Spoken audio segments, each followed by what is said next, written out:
Welcome to the Real Estate Explainer podcast, where we talk about anything and everything real estate. I'm your host, Brian Kiczula.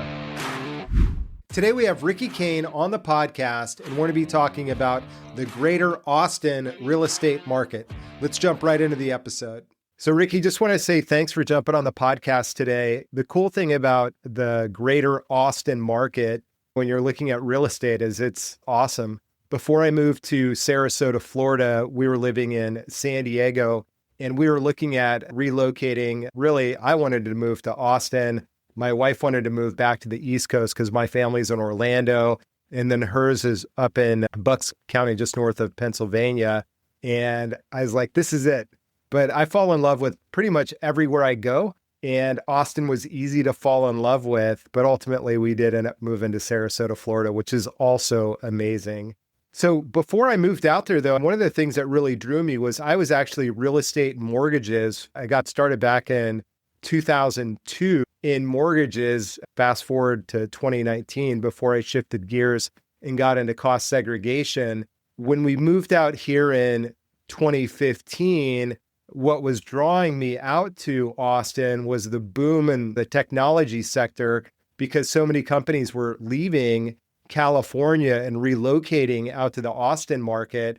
And I knew that housing was just exploding, and it really was. And I was thinking, as a mortgage lender at the time, what a perfect opportunity to jump into that market. And so many people, I fell in love instantly with the Lady Bird Lake, running the trails, the paddle boarders, watching the bats, going to Rainy Street, and really just fell in love with the area, Lake Travis, all of it. But really, what I wanted to talk about today was relocating to Austin, Texas, or the greater Austin, Texas area from somewhere like San Diego or Arizona, or really anywhere in the world. What advice can you give to someone who's coming in from a different area? Having helped over 500 people relocate here since 2006, I will tell you that some advice I always have for people. First and foremost, we have a really in-depth strategy meeting to figure out, for one, where's employment going to be? And then also, what are activities you like? What's the vibe that you like? What are some of your hobbies? What are some things that you love where you live now? What do you wish you had now? And just really identifying that lifestyle that someone is looking for, because we have a lot of different communities in Austin and in the surrounding area that offer a little bit of something different. And so my advice is always for people to give that information during a strategy meeting. And then we basically put them on a self-driving tour, if you will, and drive around these communities and actually see what they're like, see the people. If you're looking for an active community, do you see a lot of people walking their dogs or running? Just really seeing what that community looks like. Instead of just looking at the house, really first choose the community and choose the amenities of that community and nearby conveniences, and narrowing down different areas based on that. A lot of times people will come to us and they hear about an area, or maybe they read about something online, and then they find beautiful homes and then wind up just transacting on a home, not with us, of course, because we take a consultative approach and have a strategy meeting to really drill in on what someone's looking for and what they want. But a lot of times we're being called, actually, we just met with someone that bought a property west of Austin, and they love the property, but the area is not for them. And that's a classic example of someone that did research, someone that had a friend tell them about this area. They fell in love with the house, but they didn't fall in love with the community. But I've seen that happen time and time again in my, I think it was 20 years in real estate. When people get lured in, I think it's usually the new home developers, because they are building out master plan communities, but typically they're a little bit outside of the area or the more established area. And I think that's great for some people. They want the amenities of the new home communities. Unfortunately, those aren't always like in the heart of downtown or walking to whatever you're looking for. So I think that's such great advice, is not necessarily look at the house, of course. You want to fall in love with the house. You want to live in it. But more than that, it's the neighborhood. How does it feel when you're walking around? Meaning not just when you're seeing the property on a Tuesday afternoon, but also at Tuesday at 5 o'clock or Tuesday at 3 o'clock when all the kids get out of school, or on Saturday night. What does it really look like? Yeah. And actually, that's what happens a lot too, is people that are moving to Austin and they see these beautiful homes on large lots. that are maybe $800,000, whereas closer in, that property is $2 million. So they're enamored with what you can get, and then they transact and they buy the property. And then they realize they're 45 minutes from town, and what they really want to do is move to Austin, and now they're in the suburbs, and they wind up needing to put that property on the market, which has been really challenging for people that didn't work with us, bought a property like that over the last couple of years, because as you know, our market's declined. And so a lot of people are taking a loss because they just didn't do their homework on the actual community. So I always say, put the community first, put the neighborhood first, and then let's focus on what that actual home looks like, but let's find the location first. With that said, when I think of Austin, like I said earlier, I think of the downtown area and then some of the other more known neighborhoods, but really everything is so hyper local when it comes to real estate. What are some of the gems in the area that you recommend? Yeah, there's quite a few. And so when we talk about communities and neighborhoods, we tend to talk about north of the river and south of the river. We also have an Interstate 35 that divides our city as well, but the product on the east side is going to be much different than what you get west of 35. When I think about south of the river, one gem that used to be a hidden gem, but now it's literally one of the most popular neighborhoods in all of Austin, is called Travis Country. And it's an interesting community because it's only a couple exits from downtown Austin, but it's literally surrounded by the Barton Creek Greenbelt. When you're in that neighborhood, you literally feel like you're in the country, but then off past the trees, you can see the downtown skyline. There's different waterfalls you can walk to from the community. There's 2 different amenity centers. There's a duck pond, basketball courts, tennis courts. But again, to have that kind of nature-esque vibe where people are running, walking their dogs, riding their bikes on all the trails within the community in the Barton Creek Greenbelt, and just have all that and be a couple exits from downtown Austin, it's really rare. It's actually the only community that really offers all of that in a close proximity to downtown Austin. Usually you need to go about 20 to 30 minutes out to get that kind of feel. Can you describe the homes in that specific area as far as maybe the year that they were built? Yeah, 100%. So it's an interesting community too. It's the number one community for people to move within the community, within our entire city. And here's why. The first section was actually started building in 72, 73. So we have all these 70s built homes. And then the second sections were built in the early 80s, which wasn't as many homes. And then we have properties that were built in the late 90s. And so we have all these different segments. We have properties there that are 1,200, 1,300 square feet that maybe are anywhere from 600,000 to 850,000. And then there's properties that are 4,500 feet that can go up to 2 million and above. And so it's a really cool kind of neighborhood to where you can move within the neighborhood depending on your season of life. And oh, by the way, what's also really common is for parents and children to live in the same neighborhood, right? The parents are in the 1,200, 1,500 square foot home, and then the children are 2 streets away, and maybe they're in the 3,500 square foot home. So it's really unique from that aspect too, because most of our neighborhoods within Austin tend to have what we call like product. And so, yeah, there'll be a variance of 2,000 feet to maybe 3,500 feet in a lot of neighborhoods, but to have product at such a variety, like I mentioned, is also very rare. Yeah, that's cool. And that's exactly what I was thinking. I live in Sarasota, Florida. Like I mentioned, I'm down in Gulfgate. It was one of the original planned unit developments or deed restricted communities in the area. And they're all the older 1968 homes, block construction, not very tall, but it works perfectly for me. And it's because of the walkability. I could ride my bike to the beach. It's really what I want. Whereas if I wanted to go outside of town, to Lakewood Ranch, you could get something much larger, much newer. And what we're seeing is that in these older neighborhoods, not Gulfgate as much right now, but we're seeing homes that are coming in and they're either doing big additions or they're tearing down the homes and rebuilding them. So it's cool to be in, let's say, a neighborhood that has some bones. So besides Travis Country, what other gems do you recommend in the Austin market? Yes, and we have different areas of town too. So we have Northwest Austin that has a lot of rolling hills, which is pretty cool. It's not really flat. We actually call them mountains, but when people from the mountains come here, they laugh at us. But in Northwest Austin, there's a community called Great Hills, which also has a golf course nearby. A lot of those properties have amazing hill country views from the back.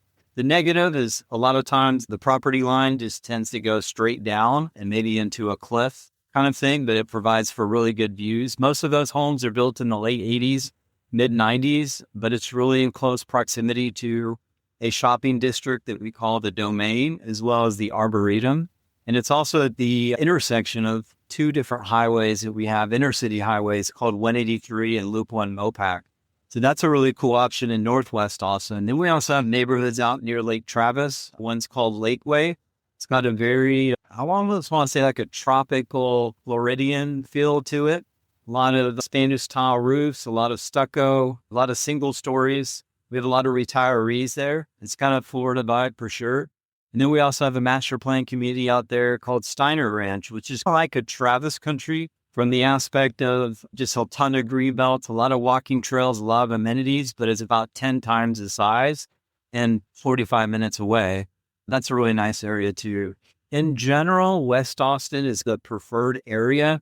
The schools tend to be better. When people look at crime reports, they tend to like what they see better west of Mopac, again, which is our inner city freeway. And then something that people don't think about a lot are the soil conditions within our market. When you look at our market, you look at I-35, which is the major freeway that goes all up and down Texas. East of 35, there's a lot of expansive clay soil. So in times of drought, which we go through those often, the homes that have flat foundations, which is 95% of them in our market, some are pier beam, they tend to move around and have foundation issues. The further west you go in our market, literally from 35, and we have some other defining roads, and then Mopac, which is west of 35, the further west you go, the more rockier the soil is and the less likely you are to have foundation issues. So when it comes to the preferred areas, most of them are going to be in that West Austin corridor, West Austin, Southwest Austin, and Northwest Austin, because everything I mentioned. So when people come here, especially from San Diego and California, I would say 90% of the people that come from the West Coast tend to go into West Austin. I think it's funny because, as a real estate guy, all of a sudden you're also a geotechnical expert, and you're looking at expansive soil and collapsible soil. And it's one of those things that most home buyers just never think about. And I'll tell you, living in San Diego for so long, realizing that most of San Diego is nothing more than a landslide, if you will. You really have to make sure that your house is built properly. And when you're looking at different types of foundation, you want to make sure that if you're buying, especially a brand new home, like you just said, maybe the ground hasn't settled. So you have to take a look at those issues. So then, when people are looking at moving and we're talking about relocating out to Austin from a different area, do you recommend that they move out or buy before they get there? Or do you recommend that they really have their boots on the ground for 6 months, a year, so they understand the local area before they purchase? What advice would you give to yourself if you were moving out from a different area? I'd like to thank today's sponsor, Cost Seg RX, a cost segregation company. If you're interested in getting a cost segregation study, or if you'd like a free estimate of benefit, log on to realestateexplainer.com and click the cost segregation link at the top of the page. Believe it or not, it's not a blanket answer. And the reason why is I think it's more market dependent because, for example, right now our prices, they've come down. And I think we're at the bottom of where we're going to see those prices. And so at this point, it's been just flat. And from here, we're going to wind up going up. And so I think those things I mentioned in the beginning of the call, really taking the time to understand what you want from a community and an area and amenities and nearby conveniences. As long as you have that on lockdown, I tend to recommend not renting first and going ahead and buying. I would say even more so now doing it, just because I could see people, if they're wanting to relocate to our market now, they rent for a year and then that $450,000 house is now $475,000. So I think it's market dependent, but I think if you really take the time, and there's a caveat to this as well, right?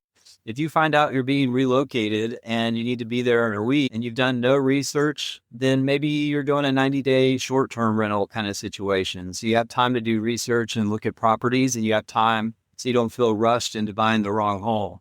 But if you have a good 3-month even 2-month runway, and you have a very seasoned real estate professional like me helping you out, I think the 2-month, 3-month runway is perfectly fine. And that can be done before the relocation, or it can be done while having the short-term rental here in town. But doing some kind of long-term lease, I don't think that's needed.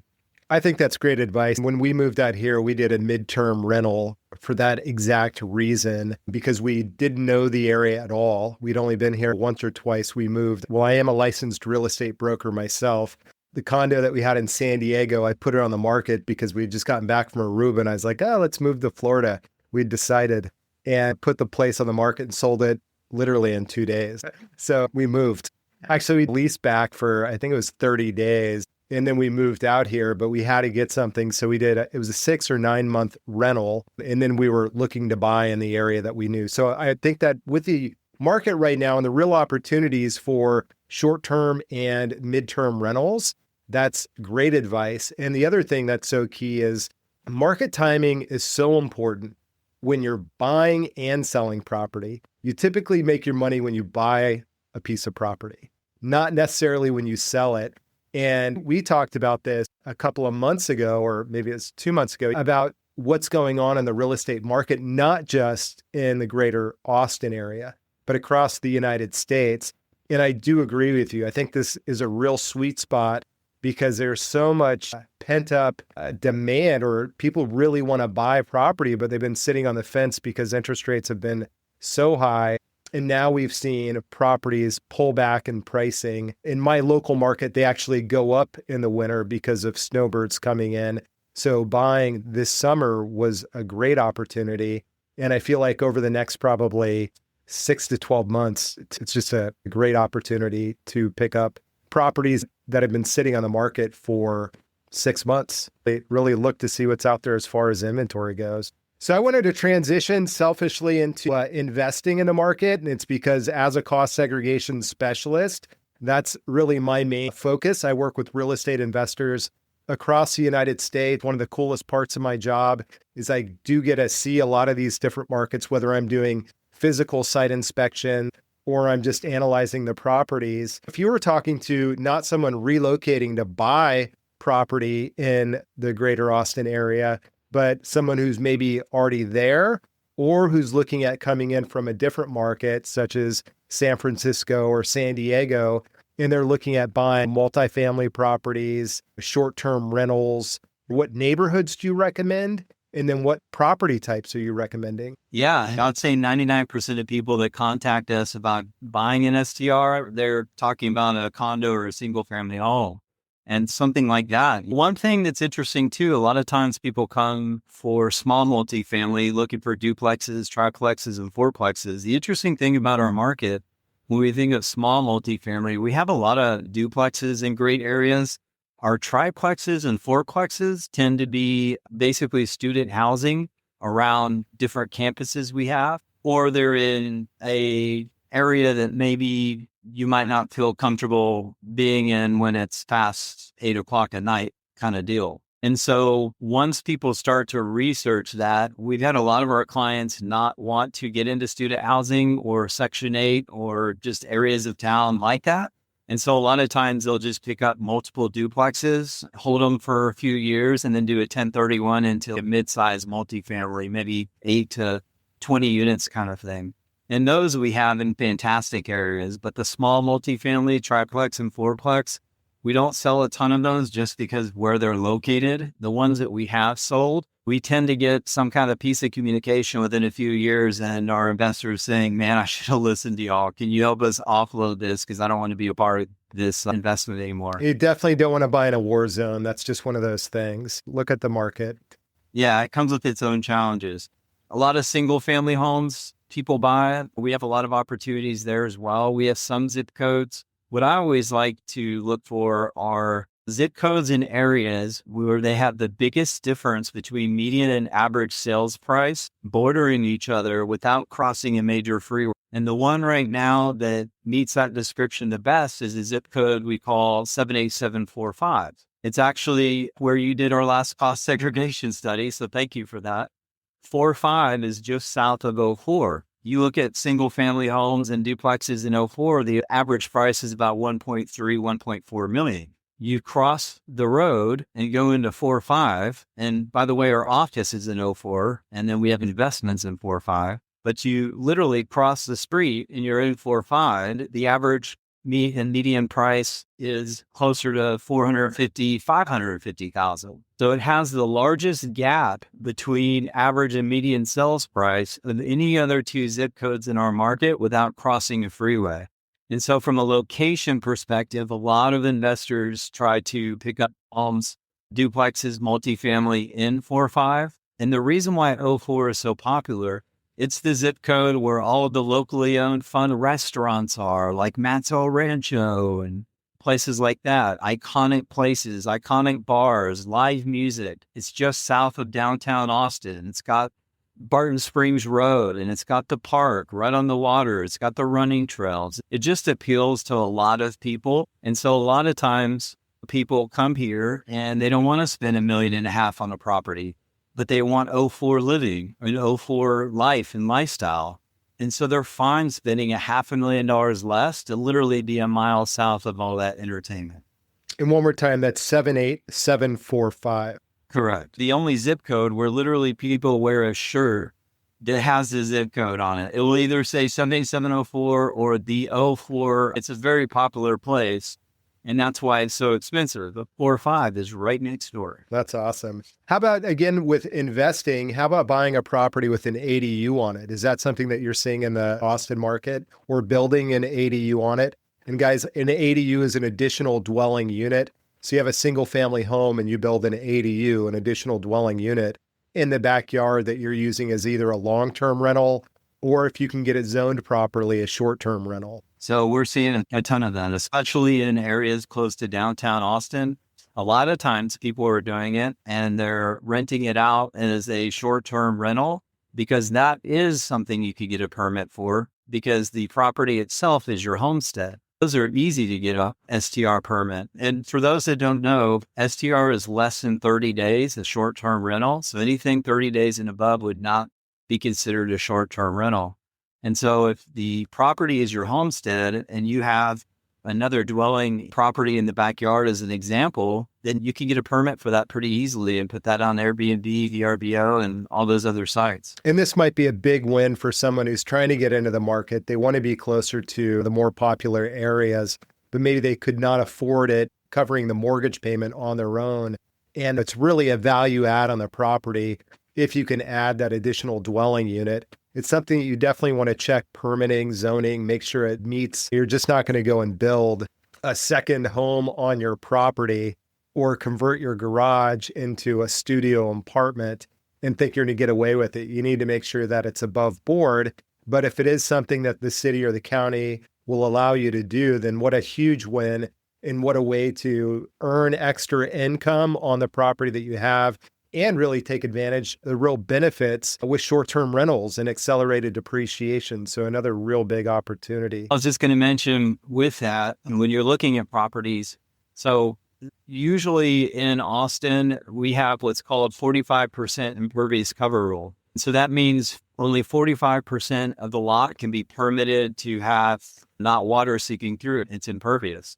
And so when you're looking at properties and you love the idea of being able to buy an ADU, a couple of things you want to look for, will the law actually support it? And if you think it's in the gray area to where adding an ADU would cover more than 45%, you definitely want to get an impervious cover survey that you would have done during your option period, which is your unrestricted right to terminate. And then you also want to see a copy of the survey that's warranted to see where the utility easements are, if there are any easements on the property that you can't build on. I would say those are the two things that you really want to check out and research during your opt-out period before you transact on a property that you intend to build an ADU on.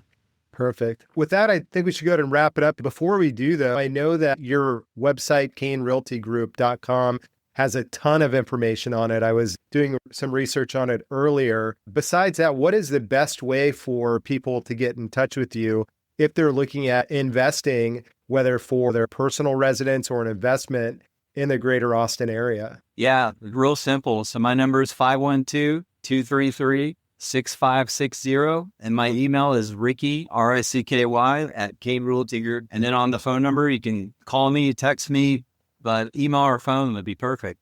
Perfect. Well, hey, thanks for joining me on the podcast today. Thank you for having me. If you've enjoyed today's episode, please leave us a 5-star review and click the subscribe button. It only takes 5 seconds and it really helps us grow the show.